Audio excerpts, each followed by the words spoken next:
સ્ત્રીબીજની size જોવામાં આવે, કેટલી સાઇઝ છે, કેટલા સ્ત્રીબીજ છે, એન્ડોમેટ્રિયમ કેવું છે, આ બધું જોવામાં આવે. કયું ઇન્જેક્શન ક્યાં વાપરવું એ જ મહત્વનું છે.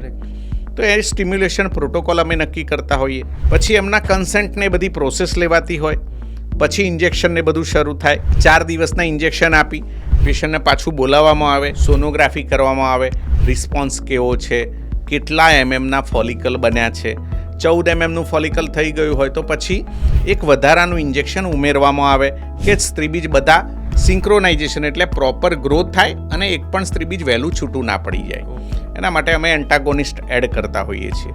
તો એન્ટાગોનિસ્ટ એડ કર્યું, અગેન 4 દિવસ પછી પાછું બોલાયું, પછી પાછું સોનોગ્રાફી કરવામાં આવે, સ્ત્રીબીજની સાઇઝ જોવામાં આવે, કેટલી સાઇઝ છે, કેટલા સ્ત્રીબીજ છે, એન્ડોમેટ્રિયમ કેવું છે, આ બધું જોવામાં આવે. 20-22 મિલીમીટરનું સ્ત્રીબીજ થઈ ગયું હોય તો અમે એને આપણે ટ્રિગર આપવામાં આવે, એટલે કે હવે સ્ત્રીબીજ મેચ્યોર થઈ ગયા છે તો હવે એને આપણે છૂટું પાડવાનું ઇન્જેક્શન આપીશું.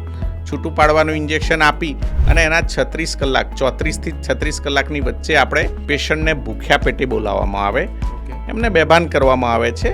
અહીંયા નસમાં ઇન્જેક્શન આપવામાં આવે, એમાં કોઈ કમરમાં ઇન્જેક્શન કે કશું આવતું નથી. એમને બેભાન કરી અને નીચેથી સોનોગ્રાફી ગાઈડેડ આપણે એક પતલી નીડલ થ્રુ આપણે એગ્સ લેતા હોઈએ છીએ. એમાં કોઈ કાપો, ટાંકો, ચેકો કશું ના આવે. It's a 1 day procedure. એમાં કોઈ રાત રોકાવાની કે એવી કોઈ જરૂર નથી હોતી. 2 થી 3 કલાક 4 કલાકનું મેક્સિમમ રોકાણ થાય.